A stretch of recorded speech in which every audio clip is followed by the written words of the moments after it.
Salut à tous! Aujourd'hui je vous montre la technique pour les débutants pour faire une boule au bout d'un fil. A tout de suite! Alors pour cette technique, on va tout simplement utiliser ce genre de pince-là. Ce sont des bruxelles croisées. Donc leur avantage, c'est qu'en fait, elles fonctionnent à l'inverse des pinces traditionnelles, dans le sens que quand on relâche, elles sont fermées et quand on appuie, elles s'ouvrent.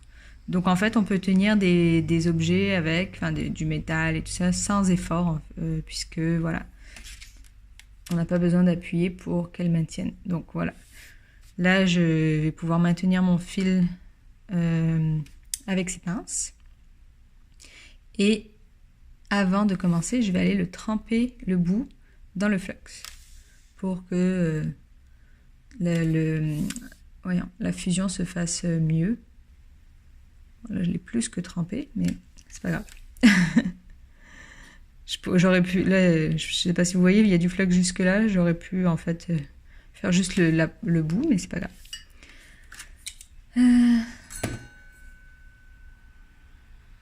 J'ai mis mon chalumeau.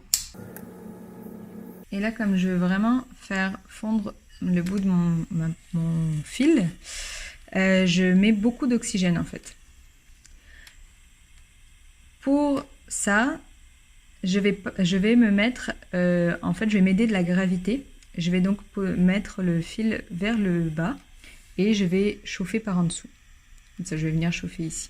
Pourquoi? Parce que si je le fais dans ce sens-là, que je chauffe comme ça, quand le métal va se mettre à fondre, il va retomber d'un côté ou de l'autre en fait. Et donc, ça va pas vraiment former une boule déjà, et puis ça va, voilà, enfin, ça va pas être beau. De toute façon, c'est pas le résultat qu'on veut avoir. Nous, on veut avoir une belle boule au bout, vraiment sur le bout du fil. Et donc, pour ça, il faut vraiment chauffer vers le bas. J'espère que j'ai pas encore des problèmes de focus, mais c'est dès que je travaille avec le chalumeau, en fait, mon appareil n'aime pas trop ça. Donc, c'est pas grave, on est parti. Et là, il faut, avant que je commence, je voulais préciser, il faut bien être attentif parce que dès que ça commence à fondre, il faut l'enlever. On ne veut pas que ça fonde trop parce que sinon, ça va tout simplement couler et se détacher.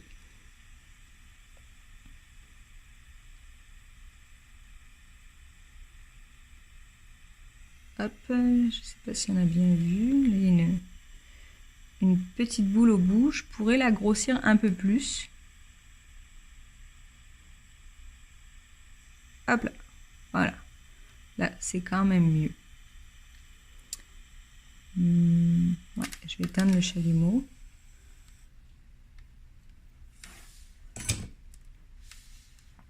Alors.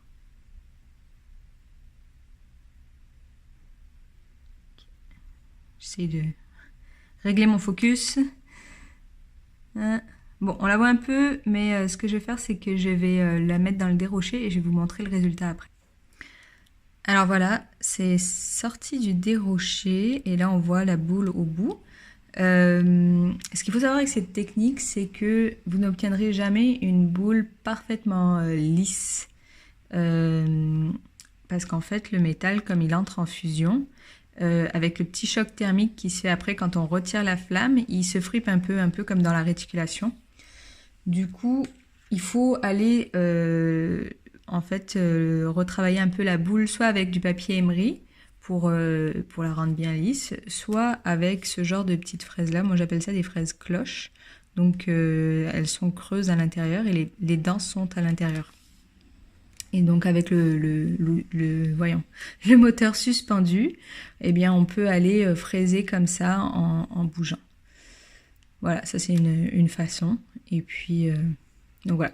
Après, une autre méthode pour obtenir une boule au bout d'un fil, c'est tout simplement avec le charbon d'aller faire des boules et ensuite de venir souder la boule, de venir braser en fait la boule au bout.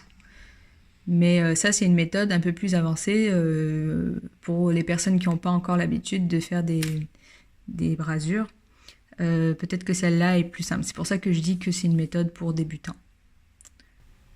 Voilà, c'est terminé pour cette semaine. Comme d'habitude, j'espère que ça vous a été utile. Moi, je vous dis bonne création et à la semaine prochaine.